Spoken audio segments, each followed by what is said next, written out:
അല്ലു അർജുൻ എനിക്ക് തോന്നുന്നു 18 പാട്ടുകളാണ്. അല്ല 18 സിനിമകൾ. 18 സിനിമകൾ. അല്ലു അർജുൻ്റെ 18 സിനിമകൾ ഞാൻ കേട്ടിട്ടുണ്ട്. അതിൽ ഇപ്പോൾ ലേറ്റസ്റ്റ് പുഷ്പ 2 വരുന്നു. പുഷ്പ 1 ശേഷം പുഷ്പ 2. അപ്പോൾ ദേവിശ്രീ പ്രസാദ് സാറായിരുന്നു സംഗീതം.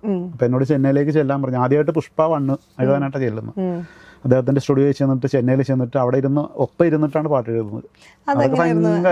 വല്ലാത്തൊരു എക്സ്പീരിയൻസ് ആയിരുന്നു. നേരത്തെ എനിക്ക് തോന്നുന്നു ലിപ്പ് നോക്കിയിട്ടാണല്ലോ എഴുതിക്കൊണ്ടിരുന്നത്. പിന്നെ അത് കഴിഞ്ഞ് അടുത്തിരുന്നിട്ടുള്ള ഒരു എക്സ്പീരിയൻസ്. ലിപ്പ് നോക്കി എഴുതുക എന്ന് പറഞ്ഞാൽ ഞാൻ പറഞ്ഞില്ല, ഒരു വല്ലാത്തൊരു അഭ്യാസം അതാണ്.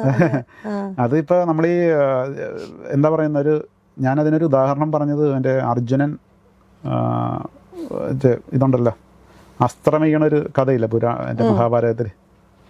അതൊരു കറങ്ങിക്കൊണ്ടിരിക്കുന്ന ഒരു സ്റ്റാൻഡ് ഉണ്ട്. അതിൽ ഒരു മീൻ ഇങ്ങനെ കറങ്ങിക്കൊണ്ടിരിക്കുക. അതിൻ്റെ കണ്ണിൽ ഇത് കറങ്ങിക്കൊണ്ടിരിക്കുകയാണെന്ന് നോക്കണം. അതിൻ്റെ കണ്ണിൽ